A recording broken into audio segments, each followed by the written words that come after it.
So, real quick before we get into the team builder and battle for this week, I just wanted to say we hit 50 subs over the last few days. So that's fucking awesome. I know it's not like a crazy amount of subs, but I've been sitting like 10 below 50 for like 6 months now, and it's just good to have finally hit that milestone. Thanks everybody for liking, subscribing, and doing all that bullshit, because it really does mean a lot. I know I'm just some dude that's always drunk that plays Pokemon decently, I guess, and all that stuff, but it really does mean a lot. It's cool to know there's 50 people out there that care enough to subscribe and occasionally, or religiously, whatever you do, watch my videos. And I don't know, it's just cool as shit to me. From the bottom of my heart, bottom of my dick, I appreciate it. Thanks, guys. Alright, what's up, y'all? We are here today with week 3 of the PASL Pokemon All-Stars League, and we go against Zach, aka Slithery Coffee Cake, I believe, on Showdown, and his team is the Chicago Granbulls. Pretty clean name. But we didn't have a lot of time to prep this week. I'm not even gonna lie to you. We've been working. I've been working super hard trying to get the dock ready for our draft, which is this weekend. So that'll be fun for the PCP Season 4. Just got a lot of shit going on. Plus, with doing 3 leagues, plus trying to get that league ready. It's just been strapped for time, man. Plus, we went, I guess by the time you see this, we went to regionals, not to play, just to spectate and have a good time and stuff. So, I was busy all weekend, I was busy all week, didn't have a lot of time to build.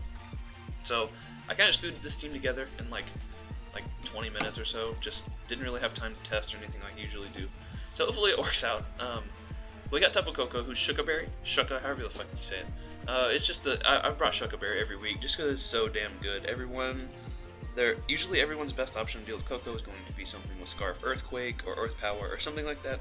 And this is no different. He has the trio on his team. You see the team. I'm not even gonna read it because you can read, right? If you found this video, I assume you can read. But yeah. So he's got the Dougie and he has the Gliscor. Neither of those things want to take Hidden Power Ices, especially 2 of them. So if he wants to bring Scarf Dougie, although he can't trap me, he can still try to bait me, and I'll eat it with the Shuka and then be able to Hidden Power Ice through him.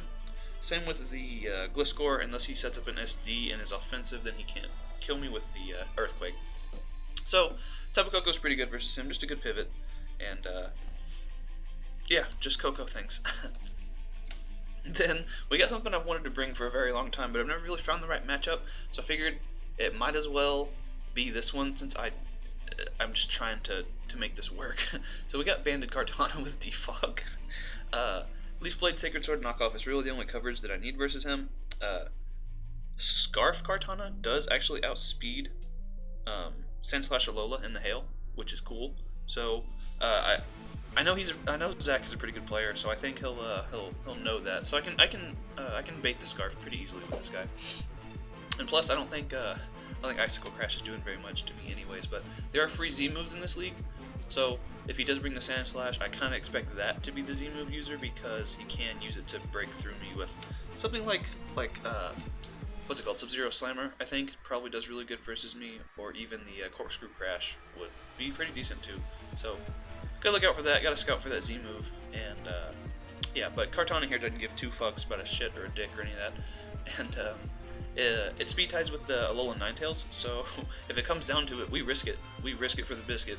Fuck it, We come in, we do our thing, and we hopefully get some more Kartana kills, because Akame is actually number 2 in the kill leaders. Eat.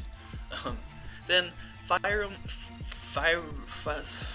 Firium Z, Infernape, Carrot Cake, shoutouts to you if you get the reference. Blaze ability, Nasty Plot, Fire Blast, Vacuum Wave, Grass Knot for the Slowbro and or the Starmie. After Nasty Plot, I OHKO just about everything on the team that I outspeed, and then I'll have to catch the Starmie on a switch because it will outspeed me. But if it's the Slowbro, which I think is more likely to come, honestly, just because it walls a lot of my team. I could see like the Grass Resist Berry or the Electric Resist Berry on a Slowbro, possibly even an Assault Vest to help deal with Koko or something like that. I don't know, but yeah. So this basically means I can't, as long as I have this guy alive, I can't be swept by Sand Slash as long as it's not behind the veil, because Vacuum Wave is ×4 effective, and I just blow that guy away. Like, Sand Slash isn't going to be doing very much as long as this guy's away. Alive, not away. But then, just to make sure he doesn't get that hail up, I have Choice Scarf Technician, modest Rosa Raid. So, I was doing calcs in my 20-minute building period, and Sludge Bomb guaranteed killed if he was offensive Ninetales, but in the league format, not a lot of people bring offensive Ninetales. Like, nobody's trying to set up the Veil and then Nasty Plot up, because then you're wasting your Veil turns, especially if you have something like Sand Slash in the back, something like Cresselia in the back, something like Gliscor in the back, that you can just sit there and set up with, be bulky as hell. I expect something like max HP, max speed, just to be able to speed tie with the Kartana, and then probably bop it with an HP Fire. So, excuse me. We have Hidden Power Steel, which is a guaranteed OHKO. So we lead off with this guy. If we're feeling frisky, we get up some spikes. We do the old Specs Grin trick and go for the spikes on the switch. Sludge Bomb just to hit everything. Leaf Storm because it is Grass Draco and very, very strong, coming off a 125 base power special attack. I think it's the same as Hydreigon. So this is basically a Hydreigon's Draco Meteor coming through, which is very strong. And then, yeah, the Hidden Power Steel tech, which, if that works, is going to be hilarious. But we'll see. Then, if you look at his team, once his 2 bulky waters are gone, this just kind of wins. Cloyster does so good versus him, because Sash Zam has been a thing he's been bringing, I believe.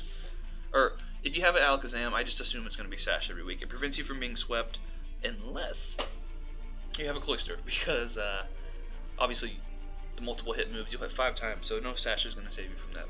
Then, the only problem with this was Sand Slash, Slowbro, and Starmie needed to be out of the way before this can die, because originally I had Ice Shard. But with Natural Gift and the Lychee Berry, that's what it is, then I actually have a 100 base power grass type attack to use. So if Slowbro's been chipped down, it's taken spikes damage or something like that, if I can get a poison on it perhaps, then I can do about, I think it was 70% maximum or something like that with a Natural Gift Grass. If he's the Grass Resist Berry, that's going to suck, but we'll see. And other than that, man, Cloyster just runs through that man's team. I am sorry, I'm coughing all over the place. But, yeah, I've never used Cloyster in draft before. This is the first week I'm bringing it, and I think it's going to be dank, honestly. Natural Gift is I love bringing stuff like Natural Gift because nobody ever expects it, and it's fun when you can pull it off. Then we have a Leftovers Silvally Normal, which I guess is just regular Silvally. Just to be bulky as fuck, get the slow parting shot off on everything. 248 HP, 180. Honestly, I just wanted to hit 300 SpDef. Like I said, I was kind of just building in a hurry, so I was like, oh, that's a pretty number. We'll just leave it at 300, and I'll stick the rest in defense. So this way it'll let me E-hits from basically everything on his team, and I have super effective coverage for almost everything on his team. Flamethrower, OHKO's the Sand Slash, Flash Cannon, OHKO's the Ninetales, Ice Beam. Comes close to OHKOing the Gliscor depending on set. And yeah, it's really just great versus him.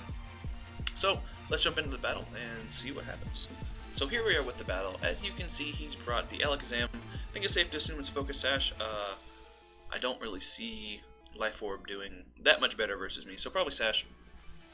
Probably just Rocks Gliscor or something like that. Bulky, defensive, classic stuff. Zapdos, I couldn't think of his name for a second. I was looking at it right in the beak, looking dumb. Yeah, Zapdos, which is always a pain in the ass to deal with because it walls the tits off my Kartana, so I do have to weaken that with hopefully some Stealth Rocks that I definitely don't have on this team, and, you know, do just pivot around and hopefully I can get that whittled down. He does have the Starmie, which is the only thing standing in the way of a Cloyster sweep, kinda, but I do have that Grass Berry, you know what I'm saying, so maybe. But yeah, I shall smash up on a good couple members of his team, and then the Ninetales, which we can't let the Veil go up. That's one of the other few things we got to worry about. And then the Doug Trio, which he messaged the chat before, like 5 seconds before we battled, and was like, "Wait, Arena Trap is banned?" So I was like, "Oh, I guess he built his team thinking that he could trap my Coco or something." So that's wacky. But yeah, you know my team. You just watch the fucking team builder. Let's go in. I lead off with my anti-hail Roserade, and I just switch out because he didn't lead with the Ninetales. So he Earthquakes me, and I thought he'd switch out because Silvali's known for Bolt Beam, you know? And I just go right into Cloyster. Like, he's minus attack and minus special attack, and if he taunts me, I can just kill him on the next turn with an Icicle Spear because he really doesn't have any switch-ins for it. Or if I really want to go hard bolt, I can just go for the hard natural gift on the Starmie and maybe do some stuff. But I just try to smash first turn, and he actually switches out into Starmie. So I'm at +2, and this natural gift grass just goes off and destroys that Starmie. And fucking dude in the chat was like, well, fuck, what, you know, all that stuff. But so right here, I was like looking at his team, and this just wins. Like, straight up, this just wins right here, right now. And then he goes into Zapdos, trying to bluff the Scarf and get me to switch out, but Zapdos is not a viable Scarfer versus my team. Honestly, I'd be more expected to see something like Scarf Alakazam, just to make sure it could outspeed Scarf Kartana. And I'm sitting pretty right now, because he actually switches out, trying to catch me on the double, but no sir, I'm not. I will not be baited today. Sometimes I'll fall for a good bait, but, you know, today's not the day. So I can just spam Icicle Spear literally versus all the rest of his team. It doesn't miss.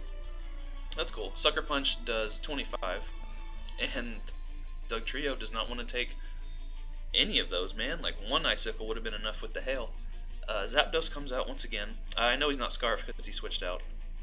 And three Sickles takes that guy out. Then he has to go into, the Alakazam, which I still don't know. I didn't ask if it was Life Orb or Sash. It doesn't really matter. So that guy goes down. And then Gliscor comes out. Your time's 4 weak. Honestly, I'm surprised one didn't kill, but we get a crit, so mattered definitely. And yeah, we kind of just we get the 6-0. We actually get the first 6-0 in the league. And I think that means Cloyster takes over as kill leader, maybe?